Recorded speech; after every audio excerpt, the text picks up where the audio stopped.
श्मशान भैरवी ने जब मुर्दे को जिंदा किया, एक अनोखी कहानी सच्ची आप बीती। भाग एक। श्मशान की रात। साल 2002।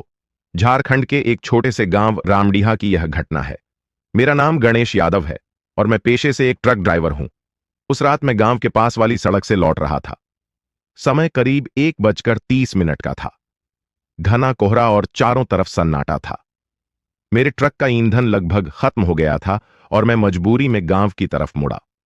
गांव के बाहर ही एक पुराना श्मशान है, कालेश्वर घाट। लोग कहते हैं वहां रात को आत्माएं घूमती हैं। मैं इन बातों में कभी विश्वास नहीं करता था, पर उस रात जो हुआ उसने मेरी सोच ही बदल दी।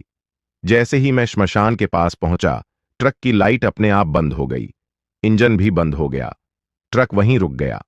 मैंने कई बार चाबी घुमाई पर कुछ नहीं हुआ। अबे साले, क्या समय पे खराब हुआ है? मैं बड़बड़ाया। मैंने टॉर्च निकाली और बाहर निकला। तभी मुझे लगा कोई मेरे पीछे खड़ा है। मैंने पलटकर देखा, कोई नहीं। हवा भी नहीं चल रही थी, पर एक अजीब सी गंध आ रही थी, जैसे जले हुए शव की। मैंने ट्रक के बोनट को खोला और बैटरी चेक करने लगा। तभी अचानक किसी औरत की आवाज सुनाई दी। क्यों गणेश, क्या ढूंढ रहे हो? मैंने चौंक कर इधर उधर देखा। दूर दूर तक कोई नहीं था। भाग दो। श्मशान भैरवी का पहला दर्शन। एक पल में वो आवाज तेज हो गई, जैसे किसी मंदिर में घंटे बज रहे हों। और फिर सामने की पेड़ के नीचे एक औरत प्रकट हुई। लाल साड़ी, बिखरे बाल, काले होंठ और आंखें जैसे अंगारे। मैं श्मशान भैरवी हूं। उसकी आवाज मानो आत्मा को चीर दे। तब तुम कौन हो? मेरी जुबान लड़खड़ाने लगी। जिसे लोग देवी कहते हैं और श्मशान में डरते हैं, उसने ठहाका लगाया। मैंने पीछे हटने की कोशिश की, लेकिन पैर जमीन में जैसे जम गए थे। डरो मत गणेश, तुमने कभी किसी को मरने से पहले देखा है, लेकिन आज मैं तुम्हें एक मुर्दे को जीते हुए दिखाऊंगी। मैं कुछ समझ पाता उससे पहले उसने अपनी उंगलियों से मिट्टी उठाई, कुछ मंत्र बुदबुदाए और उसे एक अधजले शव पर छिड़क दिया। और फिर उस शव ने सांस ली। भाग 3। मुर्दा जिंदा हुआ। मेरी आंखों के सामने का दृश्य ऐसा था जिसे कोई विश्वास नहीं कर सकता। वो आदमी जिसकी चमड़ी जली हुई थी, जो आधे घंटे पहले जल चुका था, वो अब उठ खड़ा हुआ था। उसने आंखें खोलीं और छटपटाने लगा। यह क्या किया तूने? मैं चीखा। यह वही है जो तुमने मारा था। भूल गए गणेश? श्मशान भैरवी ने मेरी आंखों में देखा। मैंने किसी को नहीं मारा, मैंने जवाब दिया। झूठ, वो गर्जी। तभी उस अधजले मुर्दे ने मेरी तरफ देखा। उसकी आंखों में गुस्सा और दर्द था। गणेश, तूने मुझे रास्ते में कुचला था और फिर भाग गया था, याद आया? भाग 4। अतीत का खौफनाक सच। मेरे माथे से पसीना बहने लगा। हां, 1 साल पहले एक रात, शराब के नशे में, मैंने एक राहगीर को ट्रक से कुचल दिया था और भाग गया था। वो मामला पुलिस तक गया ही नहीं। मैंने किसी को बताया नहीं। अब क्या करोगे गणेश, जब तुम्हारा पाप सामने खड़ा है? श्मशान भैरवी मुस्कुराई। मैं जमीन पर गिर गया। माफ कर दो, मुझे माफ कर दो। लेकिन वो मुर्दा धीरे धीरे मेरी तरफ बढ़ने लगा। मैं भीख मांगता हूं, मुझे छोड़ दो। मैंने उसके पैर पकड़ ली। इसे जीवन दिया है, इसकी आत्मा को शांति चाहिए। वो तभी मिलेगी जब तू अपनी सच्चाई स्वीकार करेगा। श्मशान भैरवी की आवाज गूंजने लगी। भाग 5। पश्चाताप और मुक्ति। मैंने उसी रात वापस गांव जाकर सरेंडर कर दिया। पुलिस के सामने कबूल किया कि मैंने उस रात एक आदमी को मारा था और भाग गया था। मुझे 7 साल की सजा हुई। जेल में हर रात मुझे वही चेहरा दिखता, जली हुई आंखें, दर्द से भरा मुंह। पर एक रात एक सपना आया, उसी भैरवी का। वो बोली, अब तुझे माफी मिली है। और वो मुर्दा अब शांत मुद्रा में मुझे देख रहा था। जब मैं सजा पूरी करके लौटा, सबसे पहले कालेश्वर घाट गया। वहां अब भी वही पेड़ था, पर उसकी छांव में अब डर नहीं था, बल्कि एक अजीब सी शांति थी। भाग 6। यह कहानी क्यों बता रहा हूं? क्योंकि लोग मानते नहीं, लेकिन उस रात मैंने देखा, श्मशान भैरवी सिर्फ डर की देवी नहीं है, वो न्याय करती है, सच बाहर लाती है। अब मैं एक परिवर्तित आदमी हूं। गांव में बच्चों को कहानियां सुनाता हूं, ट्रक चलाता हूं, पर शराब कभी नहीं छुई। श्मशान भैरवी ने एक मुर्दे को जिंदा किया, पर उस मुर्दे ने मेरी आत्मा को जिंदा किया। भाग 7। श्मशान का रहस्य और अगला बलिदान। जेल से आने के बाद मैंने जैसे तैसे जिंदगी की नई शुरुआत की थी। मैं रोजमर्रा के काम करता, गांव के मंदिर जाता और श्मशान के करीब जाने से अब डर नहीं लगता था। एक दिन मैं कालेश्वर घाट पर पूजा के लिए फूल चढ़ाने गया था, जहां मुझे एक बूढ़ा साधु मिला, अघोरी वासुदेवनाथ। उन्होंने मेरी आंखों में झांकते हुए कहा, तूने जिसे देखा वो केवल एक रूप था। श्मशान भैरवी अभी पूर्ण प्रकट नहीं हुई है। मैं चौंक गया। क्या मतलब बाबा? श्मशान भैरवी न्याय करती है, लेकिन हर 100 साल में एक पूर्ण रात्रि आती है, जिसे मृत्यु रात्रि कहते हैं।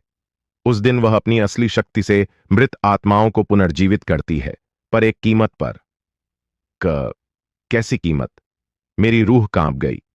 एक जीवित इंसान का बलिदान, जो स्वेच्छा से अपने पाप स्वीकार करे और मृत्यु को गले लगाए।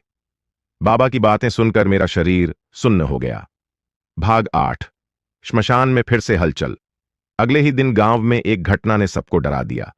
गांव का ही एक लड़का, अजय, जो कई दिनों से लापता था, उसकी जली हुई लाश श्मशान के पास पाई गई और लाश के माथे पर राख से लिखा था, भैरवी की भेंट।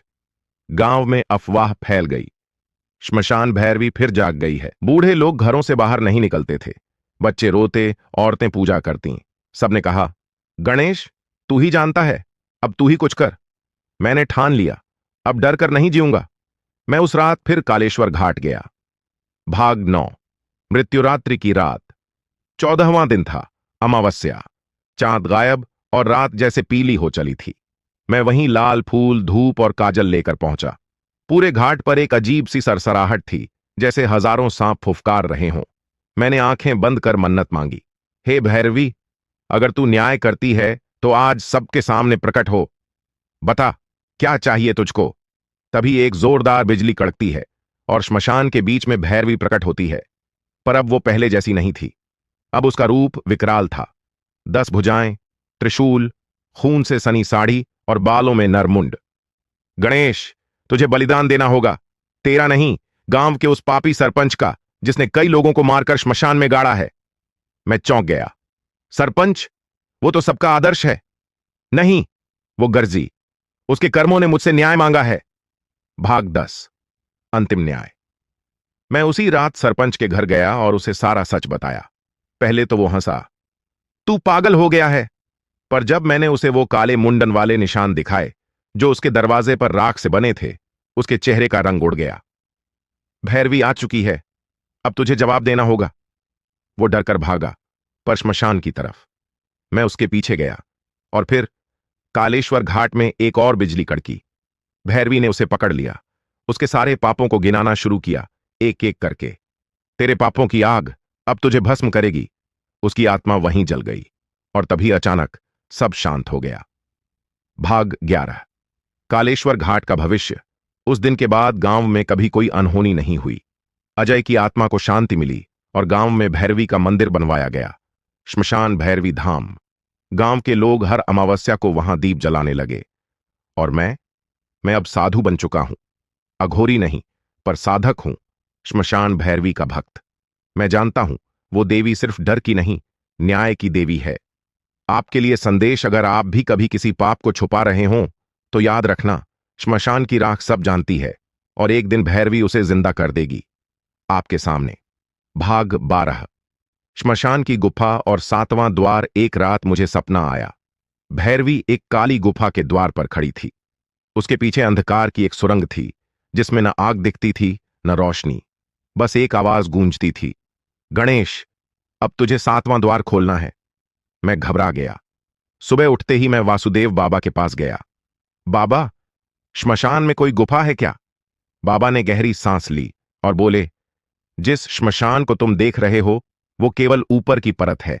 उसके नीचे एक पुरातन गुफा है, जहां सदियों से शापित आत्माएं बंद हैं। और वो 7वां द्वार? मैंने पूछा। वो द्वार है दुनिया और मृतलोक के बीच का, जिसे सिर्फ एक सत्यपथी ही खोल सकता है। लेकिन एक बार वो खुला तो सिर्फ आत्मा नहीं, पूरा गांव कांप उठेगा। भाग 13। 7वां द्वार खुला। मैंने डरते हुए उस रात गुफा का रास्ता खोजा। भैरवी की मूर्ति के पीछे एक टूटा हुआ शिवलिंग था, जिसे हटाते ही जमीन कांपने लगी। नीचे सीढ़ियां थीं, पत्थरों से बनी, और उन पर खून के धब्बे। मैंने नीचे उतरते हुए मंत्रोच्चार सुना, जैसे कोई पहले से ही वहां हो। नीचे पहुंचते ही मुझे एक विशाल द्वार दिखा। उस पर 7 ताले लगे थे और हर ताले के पास एक मानव खोपड़ी जड़ी थी। भैरवी की छाया प्रकट हुई। तेरे भीतर का डर, तेरे भीतर का पश्चाताप, यही कुंजी है इन ताले खोलने की। एक एक करके ताले टूटने लगे और आखिरकार 7वां द्वार खुल गया। अंदर अंधेरा था, पर वहां सैकड़ों आत्माएं जंजीरों में जकड़ी थीं। सबकी आंखों में लाल ज्वाला थी। भाग 14। श्मशान की आत्माएं लौट आईं। जैसे ही मैं आगे बढ़ा, एक आत्मा गरजी, हम न्याय चाहते हैं, हमें मारने वाले अब भी जिंदा हैं। मैं कांप गया। ये सब वो लोग थे जिन्हें गांव के बड़े बड़े लोग, जमींदार, तस्कर, नेता चुपचाप मार चुके थे और सबूत मिटा दिए थे। गणेश यादव, एक आत्मा चिल्लाई, तू अब भैरवी का माध्यम है, तू ही हमें मुक्त करेगा। मैंने सिर झुका लिया। मैं तैयार हूं। भाग 15। पुनर्जन्म का आरंभ। उस रात गांव में चमत्कार हुआ। पुराने नेता की कोठी में आग लग गई और वहां से एक भूतिया छाया बाहर निकली। मंदिर का पुजारी, जिसने 10 साल पहले एक लड़की को मार दिया था, उसकी जुबान अचानक चली गई। जमींदार का बेटा, जो रात को घूमता था, अब हर रात कब्र की मिट्टी चबाता था, पागल होकर। लोगों को समझ में आने लगा कि गांव में कुछ बदल गया है। ये सब किसने किया? एक बुजुर्ग ने पूछा। श्मशान भैरवी और उसका दूत, एक बच्चा बोला। गणेश बाबा। भाग 16। अंतिम अग्नि। अब मेरा जीवन वही नहीं रहा। मैं गांव से दूर एक कुटिया में रहता हूं, लेकिन हर अमावस्या को कालेश्वर घाट जाता हूं, जहां 7वां द्वार अब भी खुला है और हर बार एक नई आत्मा न्याय मांगने आती है। श्मशान भैरवी अब बोलती नहीं, लेकिन जब हवा में राख उड़ती है तो मैं जानता हूं कोई आत्मा मुक्त हुई। क्या यह अंत है? नहीं, यह तो बस शुरुआत है, क्योंकि 7वां द्वार अब खुल चुका है और एक एक करके हर आत्मा वापस आ रही है। हर अमावस्या एक नई सच्ची आपबीती लेकर आएगी।